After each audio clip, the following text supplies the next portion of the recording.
Welcome to the International Leadership Podcast. Thank you for joining us today. My name is Joe Beauchamp. I am your host.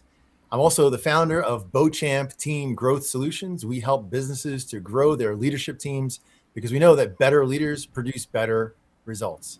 Well, thank you for joining us for this leadership podcast. Today we have Adam Holbrook as our guest, and let's get started with this podcast.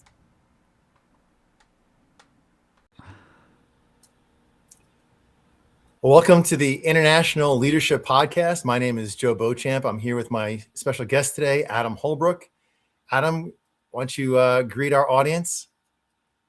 Great to be here. Thanks for having me, Joe. Excited to be with you. Excited to talk about my journey, talk about leadership, and talk about many different facets of personal development. Thanks for having me. Awesome.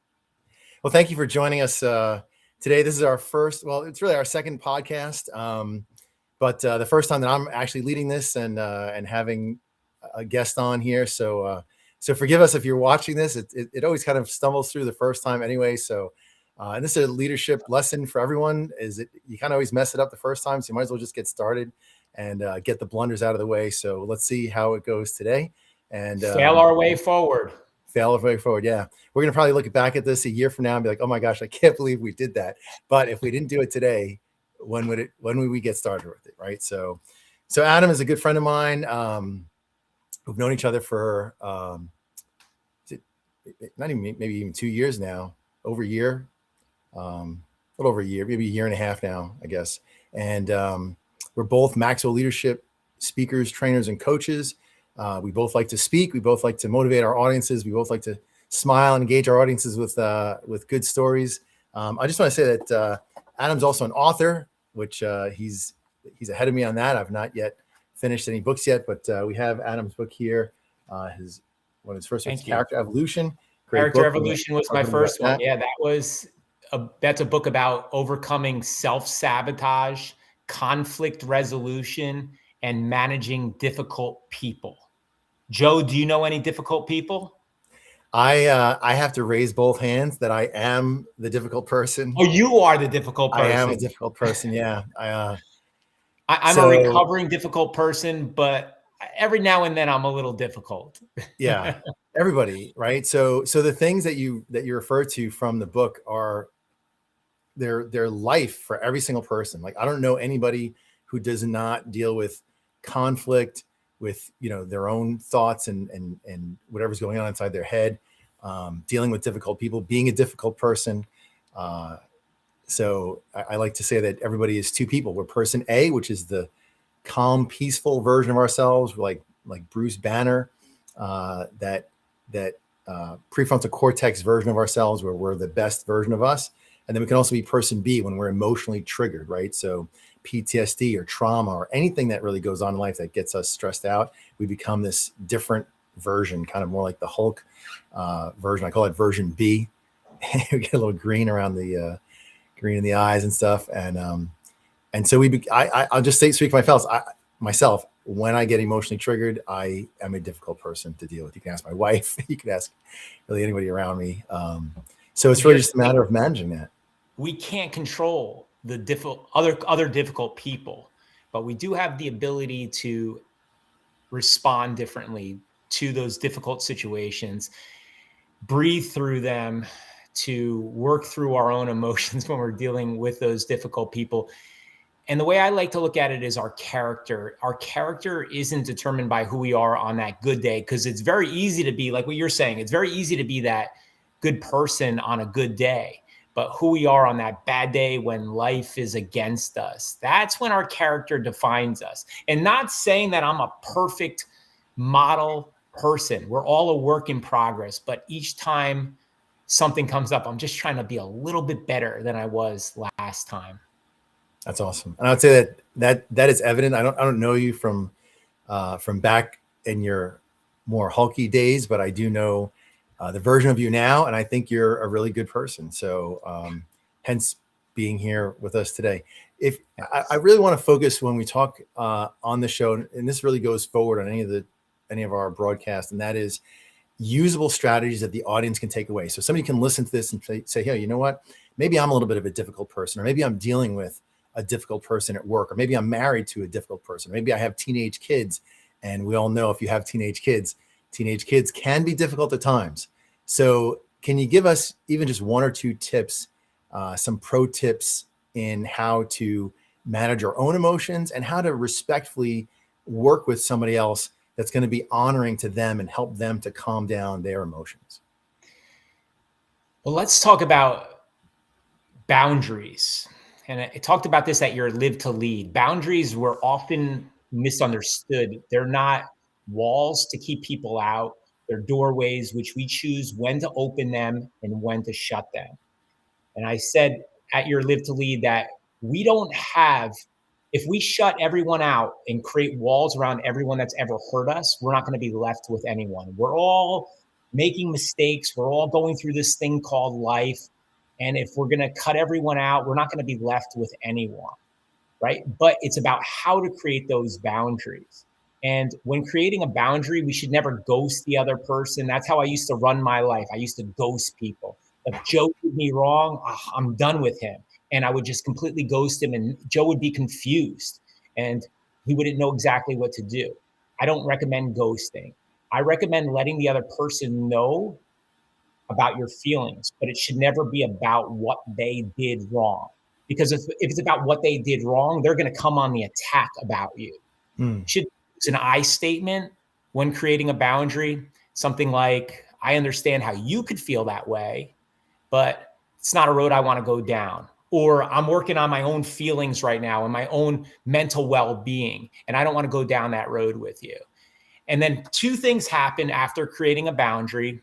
One is somebody respects your boundary, or somebody pushes back on those boundaries. And when you push back on those boundaries, it's like we want them to understand it. I mean, it's clear as day and they don't get it, right? It's clear as day to you.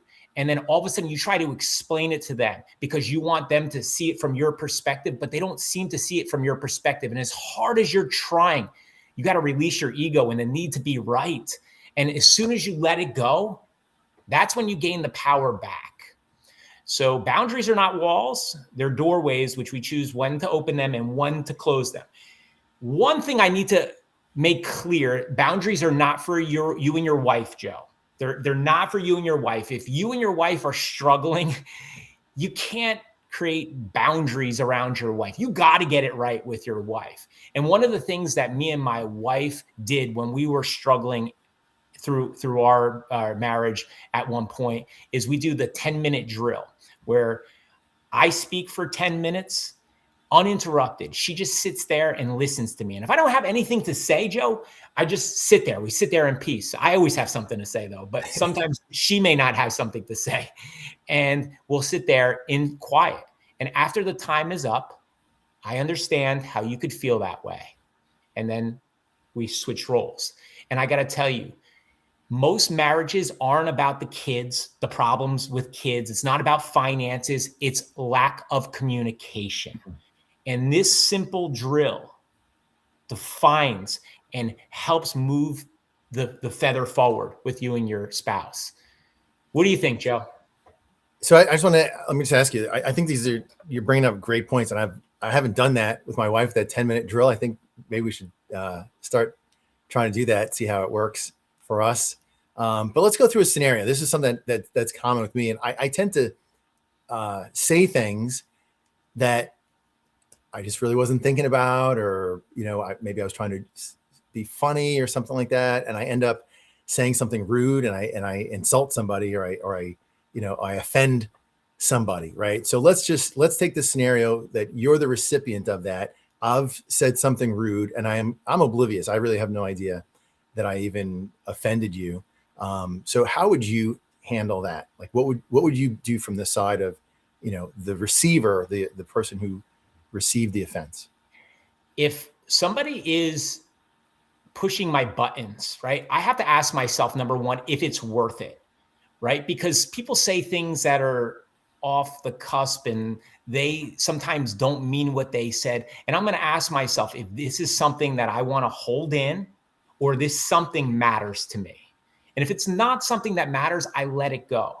Like the car that cut you off on the road or the comment that somebody just accidentally said, I'll let that go. It's not that big deal. But if it truly matters to me, I'm going to let the other person know how I feel, but I'm not going to raise my voice. I'm not going to belittle them. I'm not going to argue with them. As soon as you do, it all falls apart. And that's when grudges happen. And when you know you made a mistake, forgive yourself, number one, and also forgive the other person as well. Apologize for your actions. It's always important to do that. And I know so many people that are holding grudges for 10, 20 years. And the only reason I know all this is because I was a professional difficult person, Joe. I was a professional difficult person for many years. I know all the strategies. Like I know how to be difficult. I know how to be extra difficult. And I also know it's like when you're dealing with somebody that's recovering from something, you want to talk to the addict. Well, I was that addict for a difficult person. And when you're dealing with a difficult person, you don't want to come back and start pushing their buttons more. It's not worth it, right? Right. Delay your emotions. Your emotions need to be in check, right? Because there's never a good scenario that comes out of that reaction. I know it's easier said than done. I was at my daughter's basketball game a couple of weeks ago and the referee made a really bad call at the championship game, which may have cost them the game. And I'm like running through the scenarios. Well, this does matter to me. I need to let him know he made this mistake right now. So what'd you do? Did you tell him? I let him know I don't agree with that call. And he said to me, one more burst out of you and I'll throw you out of here. We're all a work in progress. If I rewind time back, like, I don't know, even maybe 20 years now, I was working for a major corporation and I really wanted to do a good job. And I was really enthusiastic. I was gung ho. I'm talking to people. I'm gathering information. I was on staff. I was a pencil pusher. I gathered information, created reports, and, reported to people whatever was going on out in the field. This was one of the jobs I was in. And I had heard that from one department, their claim was this other department isn't really doing their job as well as they're supposed to be doing. And because they're not really doing their job as well as they're supposed to be doing, that's making it difficult for this other department, right? So I don't want to give too many specifics on here, even though it's 20 years ago and nothing's even the same anymore. But anyway, so I'm talking to the VP and I mentioned this to her and she's like, oh, really? And she writes it down. And I'm like, oh, that's not good. Like someone's getting in trouble for this. So now I'm a low level manager and she's the VP. And so there's a couple levels in between us. And so she calls the director who's overseeing that department that I just accused of not doing a good job. Now, these people who I didn't even really talk to. I don't really know them very well. All I know is that this other department claims that they're doing this, right? So I bring it up as though it's fact because I don't know any better. I'm young, I'm foolish. And so she calls this guy out on the carpet for trying to clean up his whatever was going on. And I don't really know the reality. I don't know if any of the claims were justified or not. I know now my tendency is to believe now that everybody's trying to do a good job. Everyone's doing the best they can. Everyone's encountering challenges and everyone's doing the best they can to overcome those challenges. I don't believe that people are being lazy or they're purposely, crashing things, things happen. But I honestly truly believe that everybody's really trying to do a good job. So this other district manager, we had just been through like this sensitivity training for the company. And it was talking about expressing your emotions to people. So he comes over to me, he comes over to my desk and he basically just dumps on me. Like he just has like an emotional dump out on me, telling me how he felt about this whole thing. And then he goes, oh, I feel so much better. And he walks away. And I'm thinking like the picture I have in my head is like, he came to my desk, he just took a dump right on my desk. And of course he feels better. And then he walks away, but I'm left with this dump on my desk, you know? So, you know, like, Man. how would you handle that? How would you say, if you're a manager, you have to, you know, somebody on your team or somebody on one of the teams out there, like he could have fired me, honestly. Like he could have just been like, you're out. I didn't work for him. I wasn't in his downline, but he was high enough that he could have just swung the axe. But how would you say, you know, what should a leader really do in a scenario like that? What a fantastic story and well articulated.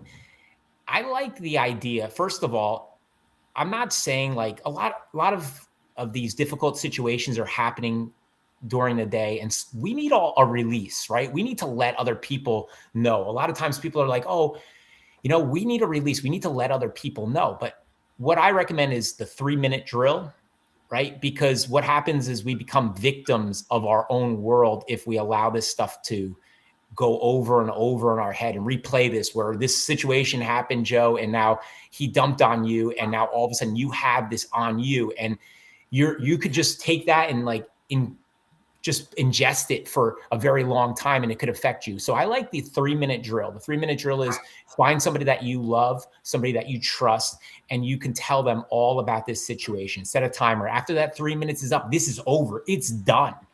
And unless something new occurs, a new situation develops, it's done, right? So you had an opportunity to voice your concern, tell everyone how you feel, this person how you feel, and then it's over, it's done. Because if not, if you don't cut yourself off, you're just going to be a victim your whole life.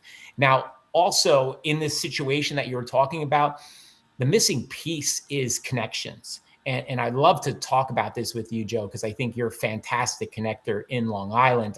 People love you.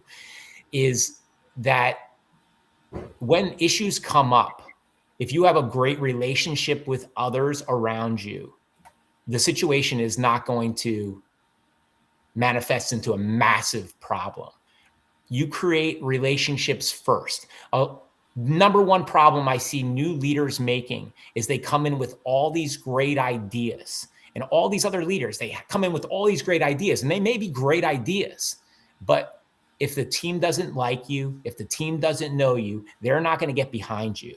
Right. The relationship comes first, Right. and then comes your ideas, your vision. So, I mean, in the situation where you had, I would just recommend, how could you have handled it differently? If you could ask yourself this question 20 years today, from 20 years past, how would you have handled it differently? So from my perspective as the recipient of that, I was clearly wrong, and I'm pretty sure I apologized at the time. I think I was mostly just in shock, and a little bit thankful that I didn't get terminated at the time. I would, if I could rewind, it would have been to be more deliberate when I had that conversation with the VP. I just took one side of the story. And I think this is kind of what happens today. We see this a lot today. You hear something and you just take one side of the story and you run with it. And that's what I did. I heard from one department who I had a relationship with, this other department's these are the bad guys over there. They're not doing their job. And I went, oh my gosh, they're not doing their job. As opposed to thinking like, they probably are doing their job, but this is normal, right? So like, I'm sure that if I go to the other side and I ask them, hey, what do you think of those guys over there? They're going to say, they're not doing their job. If they only did their job, our jobs would be easier. And these guys are saying, if those guys over there could only do their job, our jobs would be easier. And that's every company everywhere. I wasn't aware of that at the time. I am aware of that now. And so let's just let the audience know that just because, you know, you work in a company or an organization or a school or wherever you're at, you know, we always blame, you know, the other people. The school teachers are blaming administrators are blaming the teachers. The, you know, operations is blaming sales is blaming operations. No matter where you are, there's always this, you know, foreign group that lives by a different, you know, kind of set of rules. They have a different title, and they're always the culprit. They're the ones that are wrong. We're of course right. Like we have our own belief system, and we're the good guys, and they must be the bad guys. And that's not really how it goes. Because if you just jump on the other side of the fence, it looks completely different from the other side of the fence. So I think I would have taken what was said to me with a grain of salt and thought, you know what, let me go talk to them. You know, I've talked to the one side. Why don't I just talk to the other side? and just get a real, just get a real balanced approach to both of this. And then the other thing is just be careful what I say. If I'm talking to a VP, just be careful what I say. Why, don't throw anybody under the bus. That's not my job. I'm not there to be throwing people under the bus. And Joe, let's let the audience know, this is what we do for work. We go into companies and we change the culture. We 100%. Go in and we don't come in and say, hey, look, we know all of this, right? We go in with vulnerability. We do activities, connection activities to get the staff connected, getting to know one another, connecting on common ground. A lot of times we're in a position of leadership and we think that we're the best, we're the smartest, the strongest, and everyone should listen to us. That was my mistake in my first business that I sold. I'm so grateful to be able to sell that. Was I was the boss and they were on my time and I owned them, right? And my life was spiraling out of control and got me suicidal because of that. And I got to tell you, I needed to recognize that I needed to connect to my people. I needed to connect with my people on common ground, not my beliefs, not you need to listen to me because I know best, but just listen to them. Sometimes it's about taking ourselves out of the center and placing the other person there. It's not about us, right? Yeah. Because think about when people like you the most, it's because you're asking about them. So in a difficult situation, I would doubt that difficult situation would come up if that relationship was there. If that really established relationship was built, whether it's ongoing leadership training, culture changing programs that we offer, or it's just doing every Friday for an hour, getting to know sessions with your staff.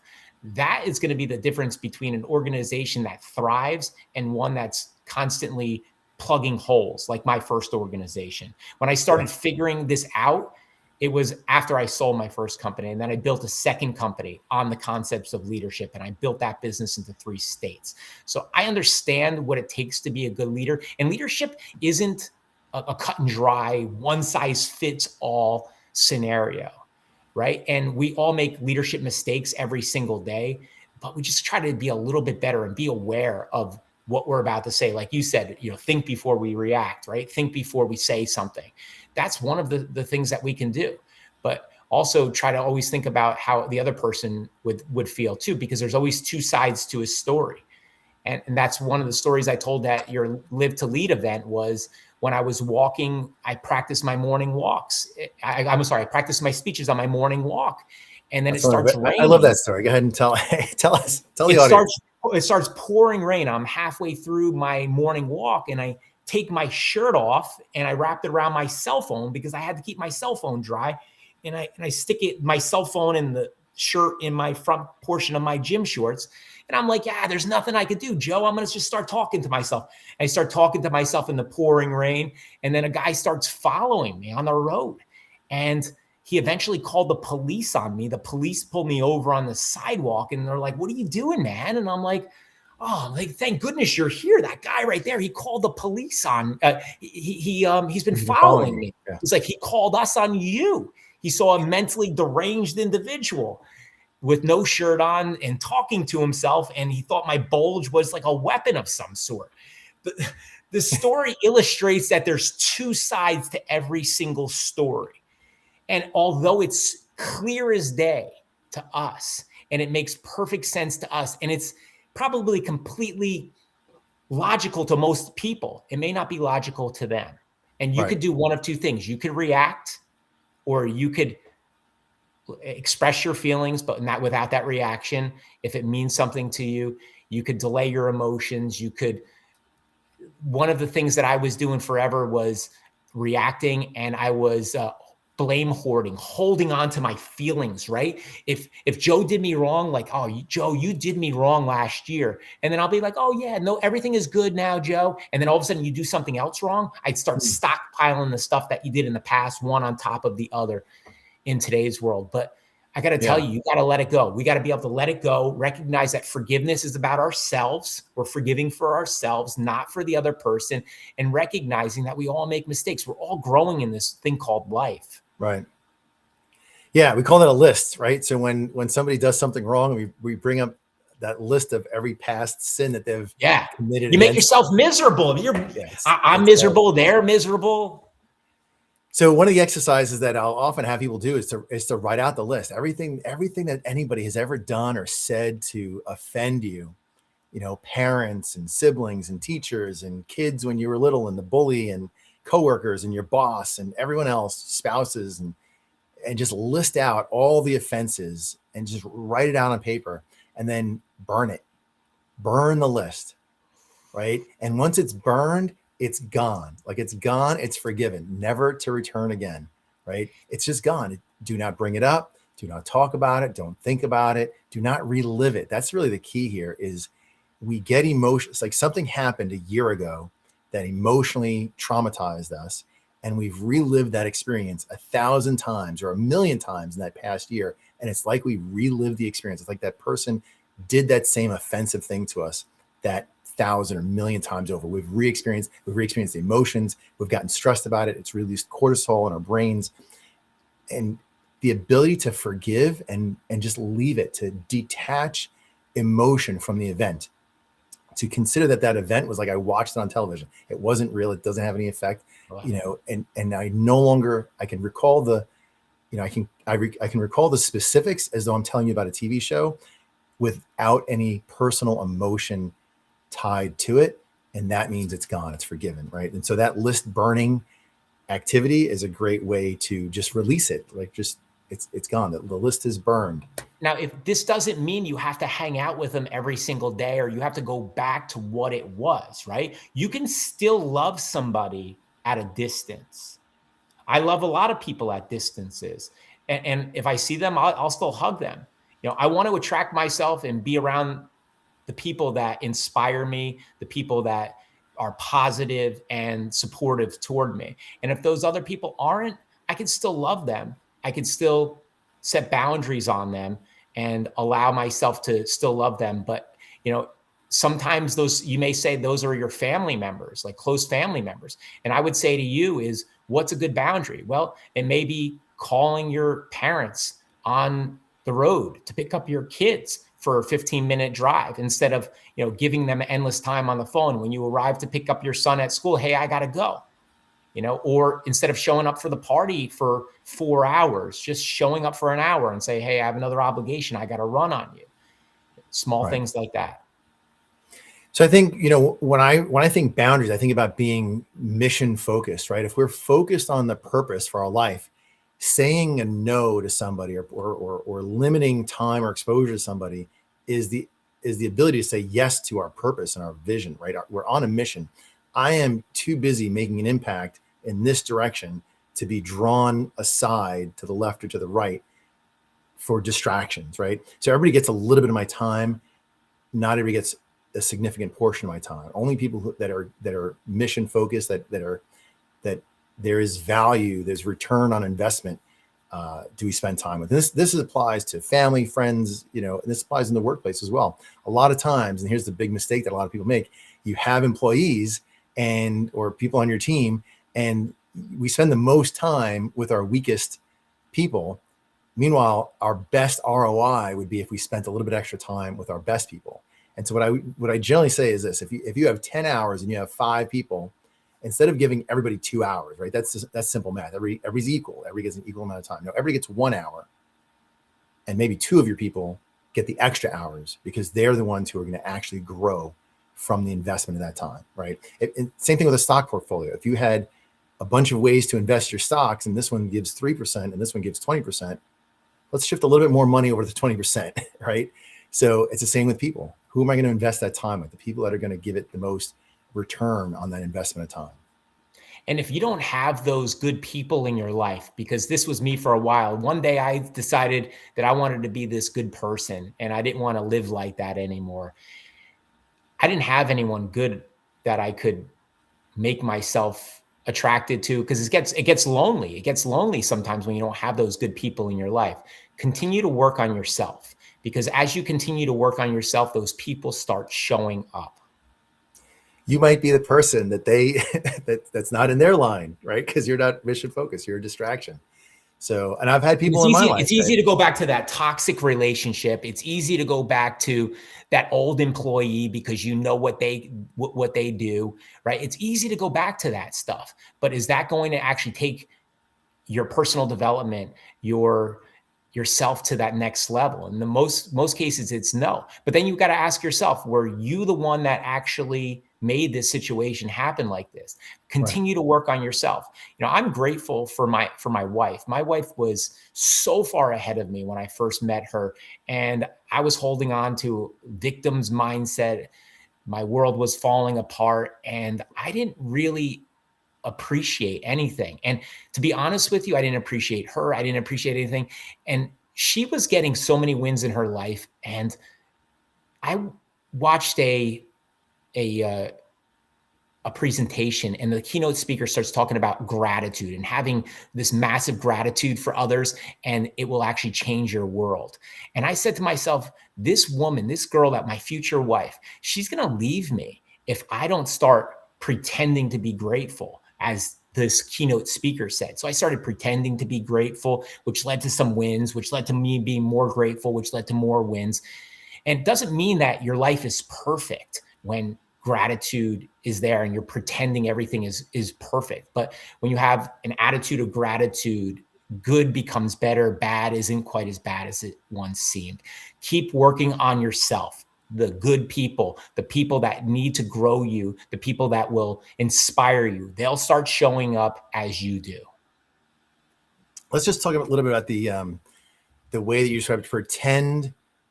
I pretended to be grateful, right? And so, we get the fake it till you make it mindset. And there's a lot of pushback that people have. Like, I want to be my authentic self.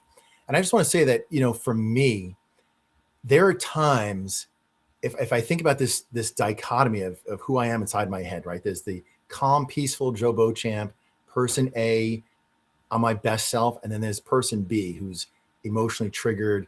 I get angry, I say things, I do things. And so sometimes when I'm that person B, I have to remind myself, even though my brain is screaming to me that this is absolutely 100% correct, this is the right course of action, I have to think, if I wasn't emotional right now, what would the calm, peaceful version of myself be? Or what would the calm, peaceful version of myself do? What would I say? How would I act? Even though I don't feel like that right now, I'm going to fake it. I'm going to pretend to be the better version of me, because tomorrow, when I'm calmed down and I'm no longer hulky, right, and I'm back to calm, peaceful version of myself, who will I have wanted to be when I was upset, right? And so that pretending, right, it's not pretending like I'm pretending to be somebody who I'm not. It's I'm pretending to be the better version of myself, the person who I won't regret being tomorrow. I love it. I love it. Gratitude is one of the greatest things that we can do. We do it in the long car rides with the kids. We go around the table for holidays, or when we're doing presents, we say what we're grateful for before we light the candle of Hanukkah or celebrate Christmas. We celebrate both holidays. We're always doing gratitude. I like to look at gratitude as the change, right? And there's 3 different levels of gratitude too. And I don't want to make this about lists or anything like that, but there's a low level gratitude and then there's a high level gratitude. And this is the difference between just surviving life and thriving in life. The lowest level gratitude is having gratitude for physical items like money, your house, your car. People that have consistent gratitude for these physical items usually have lots of friends, because they're more concerned about how they look on the outside than who they are on the inside. And that's a great way to get started into being grateful. But if you stay there, it's going to lead into constantly chasing the next money, chasing the next car, chasing the next business, that idea, right? Then that's the first level. That's going to get you kickstarted. Then we have the middle layer of gratitude, which is gratitude for existence, our breath. Gratitude for the snow falling. We've gotten a lot of snow. The snow falling, the A lot of trees gratitude right swaying. there. People that have consistent gratitude for their breath and for these features are usually really content in life, but they also struggle with purpose. And that's why the highest level of gratitude that's going to change your life is having gratitude for others. Being grateful for your parents that have taught you through their wrongdoing the right actions. Being grateful for Joe bringing me on his podcast today, being grateful for your wife that does so much, that supports the family, and my wife that's cooking dinner for my kids that have meets tonight. That is the highest level of gratitude. And if you want to change your life in the next 30 days, it's about not just being grateful, saying that you're grateful to those people. And I would suggest to all of your listeners to, when we get off of this call today, to write a text message, call, email the people that you're Don't wait. Do it now. Do it right now. Do it right now. Pause this thing right now. Pause it. Right. 3 people that you're grateful for. Joe, I want to hear 3 people that you're grateful for, and I'm not one of them. Go ahead. And what and why? I am grateful for my wife because she stood by me through some very difficult times. I'm grateful for God, really, for standing by me through the most challenging times and all the times of my life. I think of the footprints in the sand, and during those difficult times when God carried me, so you're familiar that, with my story. My son passed away in 2016. So it's going on 10 years now that he's been gone. And that was a very traumatic time in all of our lives. And we still deal with the pain of that. And God carries us through that. And I'm thankful for the time. I'm thankful for the time that I had with my son, Alexander. I think that was one of the things that kept me from really fully losing it. And I was thankful that God gave me the gift of my son for all those years that I had him. And that was the gift, spending that time with him. So what I would say to anybody, and listen, everybody's lost a parent, a child, a sibling, a spouse, everyone's dealt with some kind of trauma and loss in their life. And if I could just tell you one thing that helped me, and that's be thankful for the time that you got to spend with that person. I would not give that up for anything in the world. And if I could, I play a story in my head where, hypothetically, if God were to sit down before me and say, listen, Joe, you can have Alexander as a son, but you only get him for this many years, or you just never have him at all, I would choose to have him. So I would take that. And I think that gratitude, you're right. So I guess the third person I want to be grateful for, I'm grateful for all my kids. I'm just going to lump all of them into one. I'm grateful that God has blessed me with children. It has been the most fulfilling part of my life, is to be a dad. I feel like I identify as a dad. When my kids are not around, I kind of feel like parenting other kids. It's kind of a weird thing. Like, hey, let me give you some parental advice or something. I just really am. I feel like that's part of who I am. I'm a dad, and I'm just really grateful that God has blessed me with this much life and this many good experiences, and the good and the bad. I think about some of the painful experiences in life as being it's just part of the picture, right? So if I paint a picture, it's got lots of different colors. Some are light and some are dark. If I took out all the dark colors, the picture would look drab, right? If I cook food, some of the spices, if I just taste the spice by itself, it doesn't taste very good. It's very bitter, right? If I eat a piece of garlic or taste a piece of pepper, it's not good. But if I mix it in with that food of life, it seasons the life. And I think that's our painful experiences in life. They're part of this bigger, really beautiful image of life that includes pain and it includes happiness. And part of, I know this is not even part of gratitude, but part of, the acceptance of the pain and the acceptance of the happiness. I give myself permission to feel sad and to feel down sometimes. And I give myself permission to laugh and to enjoy and to really love life, even with the pain. And it's okay. So, all right, with that, I'm done. I spoke a lot. So. First of all, I've said it before. You're an all-star human being to overcome something like losing your child and just being grateful for them. And when you're going through this exercise and being grateful for your wife and your kids and God and the time that you got to spend with your child, I got to tell you, you were sparkling. You were sparkling. It felt like everything. I don't know how you were before we got on, but that's that feeling, right? We're faking it until we make it. It's not, call it what you want. Some people argue that point, but when you start really paying attention to our lives, we're so grateful to actually have life today. And sometimes we may not get all the business that we want. Sometimes we may not have all the accounts that we want. But let's look at what we can control and be grateful for, because what would that gratitude do to you and your wife's relationship? What would it do for you and your kids' relationship? When we start trying to change other people, we're really not accepting them for who they are. And we all just want to get through this life and be who we are, our true authentic selves. And that's one of the things that I'm most grateful for my wife about. She allows me to be me. I'm like, wow, that is the coolest thing. I've never had that before, Joe. She lets me be me. I'm like, wow, this is cool. That's awesome. Yeah. So what are the other two? Who are the other two people that you're grateful for? Your wife? My wife, my two beautiful children, Tenley and Trent. Tenley is just so smart and talented, great at basketball. My son's so great at basketball too. They bring life into this house. They really do. And God is definitely number one, really. In reality, God is number one, because when I was in my darkest moments in life, I reached out to God. He didn't always answer, and he didn't always give me the what I wanted, right? But he was always there.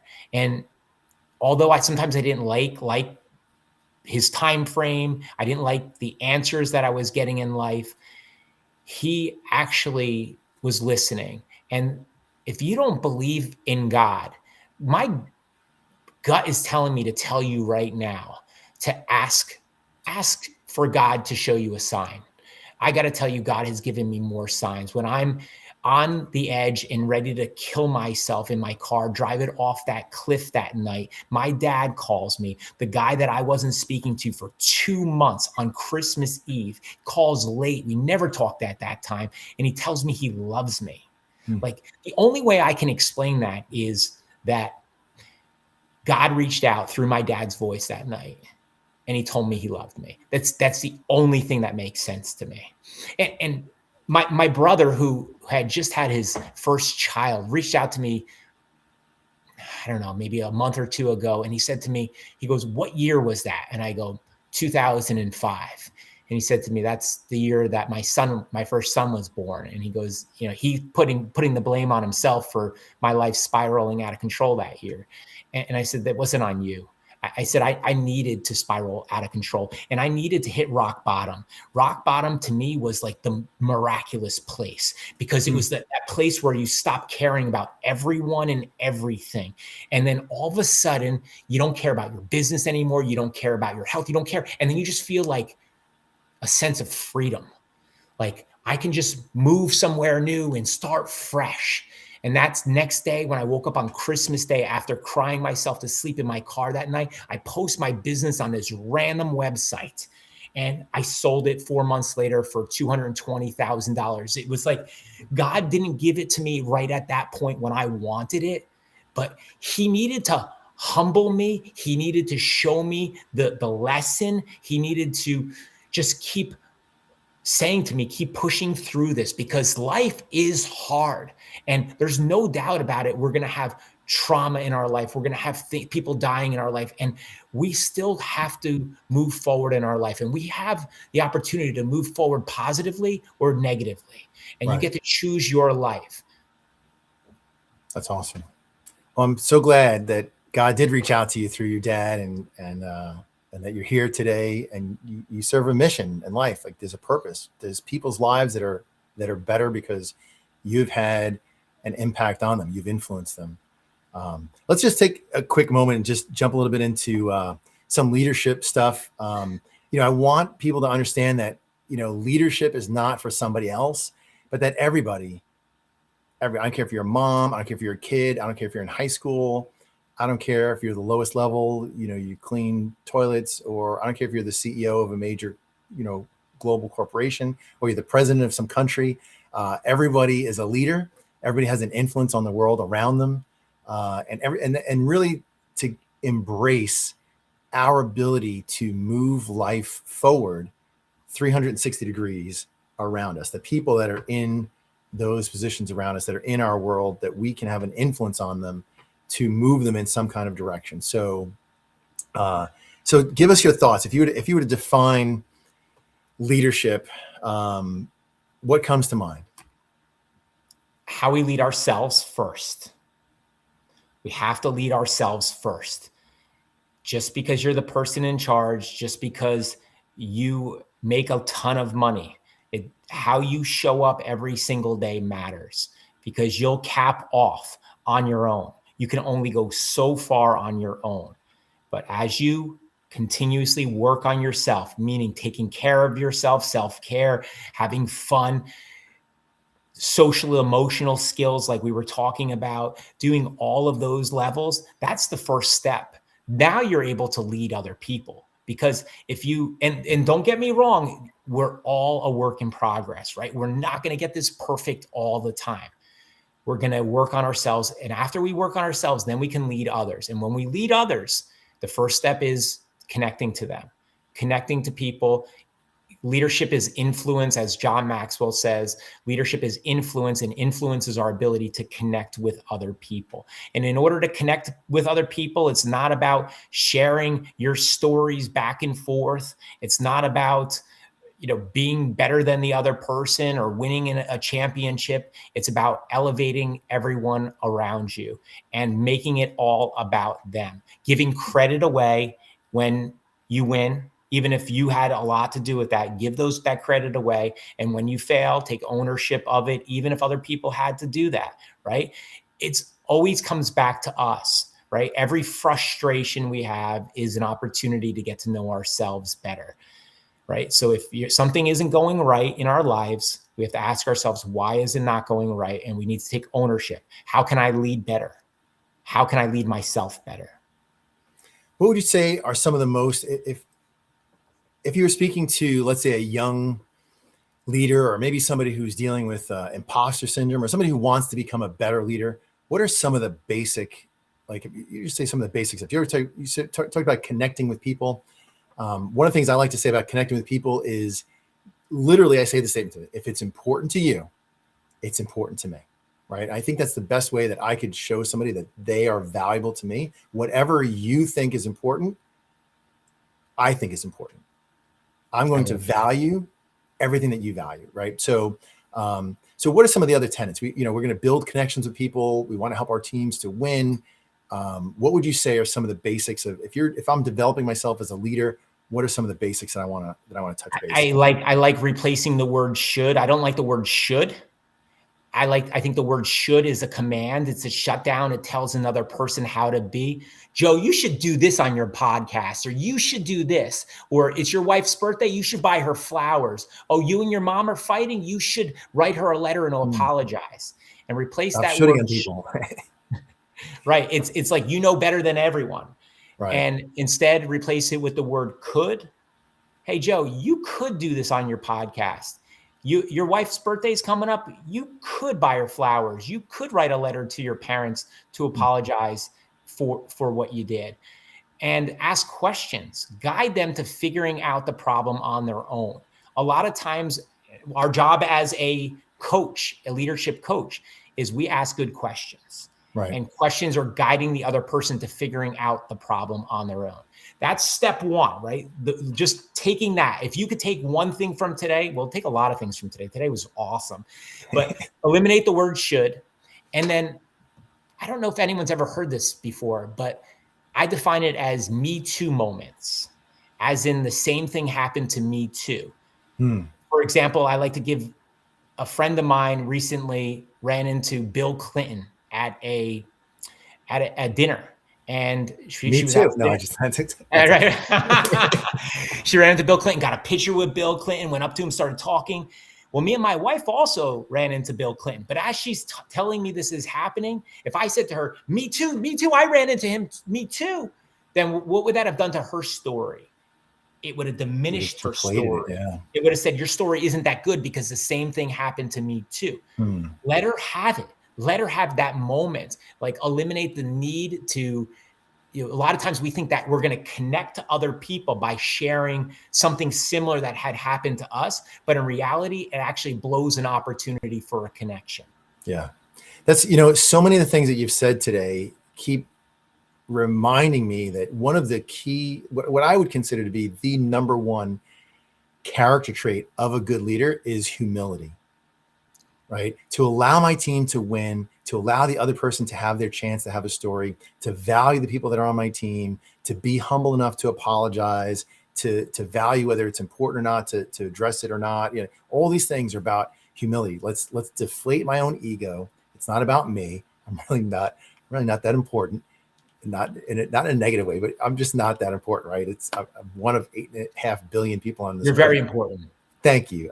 You're a world changer, in fact. I am a world changer, and so are you, and so is everybody that's listening here, right? We're all world changers. But to think that I'm overly important, that I'm somehow more important than another human being, that's when it gets into ego. And when I'm trying to defend my ego, that's not being humble, and that's not building, that's destroying. And nobody ever looks at a good leader and says, wow, that person's really arrogant, I love him. Like, nobody says that, so yeah. So humility is one of the key, I think, is one of the key character traits. And humility is a skill that can be developed. It's a character trait that can be developed. It's not easy, and it's usually very painful. And I will tell you, anytime that I say something or do something that's humiliating, and that happens somewhat frequently, I put my foot in my mouth, and I'm like, okay, you know what? I have to just eat that, because I embrace humility, and being humiliated is humbling. So I'll take it. I just take it in. So what? Good. All right. So here's a big question. We're just about out of time, and we're starting a new conversation, which is big. And I just want to pose this question to you. Let's just say, theoretically, hypothetically, if you had unlimited resources, right? So finances were not an option. Good people, you had them all at your disposal. What would you want to do? Like, what would be the biggest impact? Like, how would you live out your mission on this earth if you could, you could do it? Like, I have a checkbook. I'm just going to write you a check I'm going to Zelle you unlimited funds. I've got thousands of people that can do. They're super talented. What would you do with that? I feel very fortunate the way my life is right now. And I wouldn't change anything that I'm doing right now. I want to find ways to serve more, right? Serving makes me feel best about myself. So although sometimes people ask me to serve in ways, if it's got to meet my mission, right? It's got to meet my mission and where I'm at, and ways to serve and be able to give back. Because when I can do that, I feel the greatest about myself. And for me, that's working with kids. I love working with high school kids. High school kids are amazing because they're in the bullying stages. They're trying to find themselves. They forget who they really are as a person at that very young age. So giving back to them, letting them how they handle their own emotions, because we put these masks on in life and we try to hide the person that we truly are. But if we can get back to our true, authentic selves, because a lot of times we were afraid to, we're an adult, or we mask our feelings through drinking alcohol or drugs or other scenarios. But when that's just a mask that we put on not because we're weak, but because we're exhausted from being all these places at the exact same time. But what if we can get back to that person that we were, that we still are? That's what I want to do every single day. I want to be able to help people be their true, authentic selves. So would that be getting into all school districts, speaking to all students, somehow having a platform? I want to, yeah. So Ray, I want to be guiding teachers. I do classroom management. I teach the teachers how to get the kids to behave in the classroom. I teach social emotional learning through workshops, through different outlets. I teach leadership training to school principals. I do work with organizations as well. I do keynote speaking at conferences. I get to live my dream. And what I want to do, one of the things that I would say, one of my greatest my greatest weakness is I don't know how to take my foot off the brake. I just keep going and going and going. I'm working like I was before when I had my cleaning business and it was suicidal. I'm almost in giant fear that I need to be always working and need to be serving, because I told God when I was in my car that night that I didn't want to be here anymore. And when I lived the next day, that I want to thank him, and I want to be able to empower other people, and I'm going to spend my life doing so. But in that whole messiness, I stopped taking care of myself. I stopped I just kept working because I just felt like I didn't earn to have fun. I didn't deserve to have fun. I didn't deserve to serve myself and exercise or do anything else for myself. I just felt like I was always I felt like I've been here because I need to be serving. So you got to take care of yourself first. And I still struggle with that. I'll be honest with you. Like I struggle with it because I want it so bad. And when I want it, it's for other people. It really is. But I feel like I have so much to give, and I want to be able to find that spot where I can serve 5 days, 6 days a week and just give. That's awesome. That'd be awesome. I think you do give a lot. And I would say, one of the things that was really freeing for me, because I was with my foot, nonstop on the gas pedal, doing the same kind of thing, working overnights and, nonstop and wearing myself out. And one of the things I learned that was life transformational, it was, you just can't do everything. It's not all going to get done. Stuff is going to fall through the cracks. It will fall off the table. You cannot get everything done. So knowing that, it's time to start picking the stuff that you're going to purposely push off the table, right? It's not all going to fit. It's going to fall off.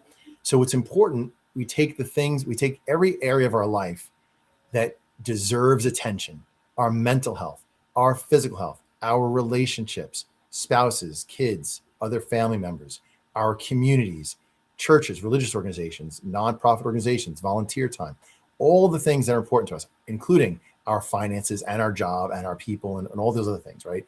And we think about, hey, what is the most important thing that I can do to add value to this part of my life?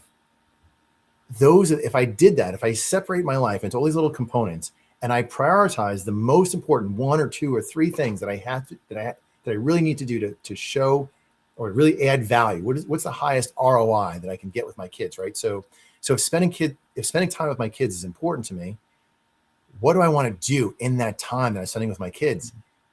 If I only have an hour, do I want to waste it, or do I want to use that hour to squeeze the most value out of that hour with my kids?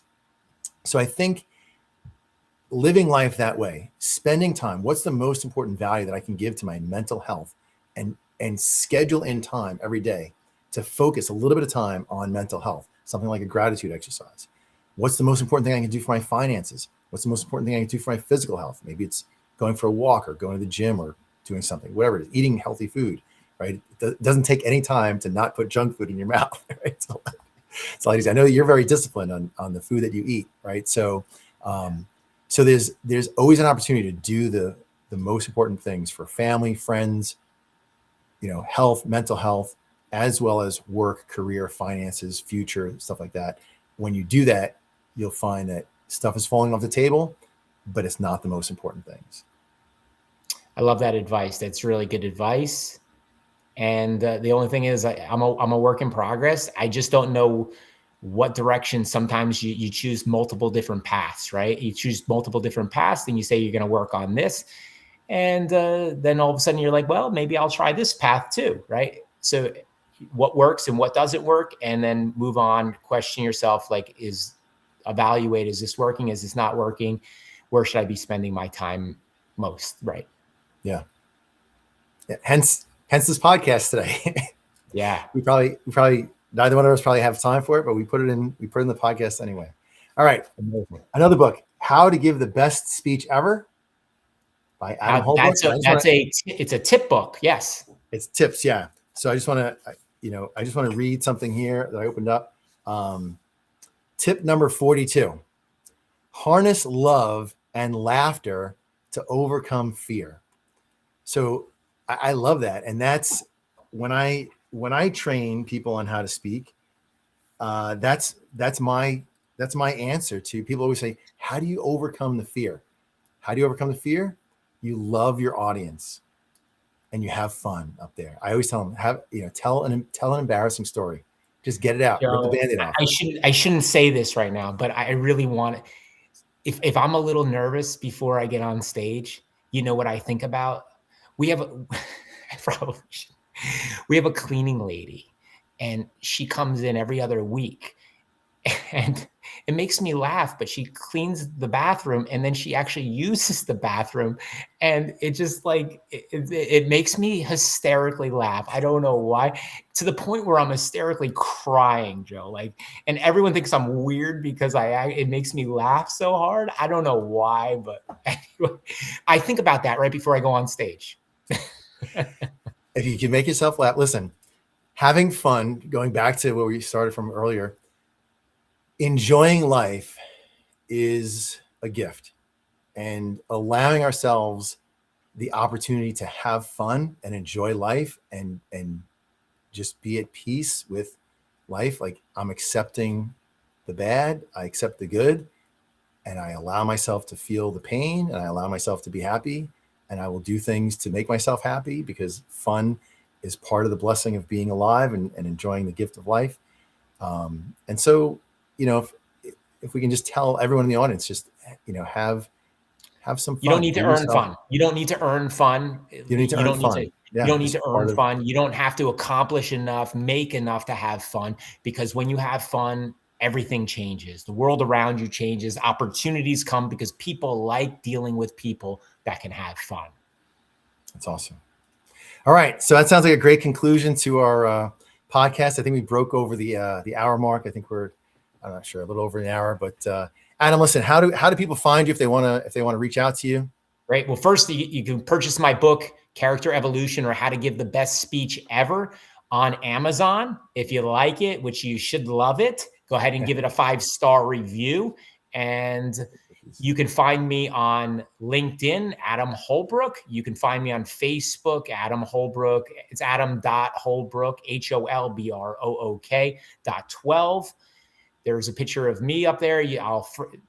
Let's be friends. I'm on TikTok, YouTube, all those social platforms. I look forward to continuing the conversation with you all. And if you like me, then just follow me and I'll follow you back. I love you all. All right. I love everybody too. Adam, love you too. Send love to all your family, and to our audience. We just love and appreciate you. Hope you enjoyed this podcast today. If you do, please like and subscribe and comment below. Reach out to us. We're more than happy to answer any questions or follow up with you or anything like that. And go ahead, Adam. Are you going to have music when the podcast stops, like doom doom doom doom doom doom, as we leave the podcast? I don't really know. I guess we'll figure that out. So so audience, we thank you for joining us today, and we'll see you next time. Well, thank you for joining us today on today's episode of the International Leadership Podcast. Again, my name is Joe Beauchamp, your host. You can find me at beauchampteam.com. That's my website. And you can email me if you'd like to be a guest on our podcast. We will be interviewing business leaders from around the country and around the globe. If you'd like to be a guest, email me at info@beauchampteam.com, and I'm happy to answer your questions and welcome you as a guest on our podcast. See you next time.